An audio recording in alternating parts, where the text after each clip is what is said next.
ಇಚ್ಚಲಂಪಾಡಿ ನಾಗಬೆಮ್ಮೆರೆ ಸೇವೆ ಮಾರ್ಚ್ 22ರಿಂದ.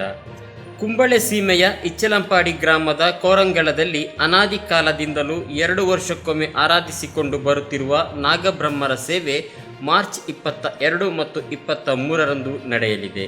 22ರಂದು ಬೆಳಿಗ್ಗೆ 8 ಗಂಟೆಗೆ ಸ್ಥಳಶುದ್ಧಿ, ಸಾಮೂಹಿಕ ಪ್ರಾರ್ಥನೆ, ಗಣಹೋಮ ನಡೆಯಲಿದ್ದು ಸಂಜೆ 7 ಗಂಟೆಗೆ ದೀಪಾರಾಧನೆ, ಕುಣಿತ ಭಜನೆ ಹಾಗೂ ರಾತ್ರಿ 9:30ರ ನಂತರ ಶ್ರೀ ನಾಗಬ್ರಹ್ಮರ ಸೇವೆ ನಡೆಯಲಿದೆ.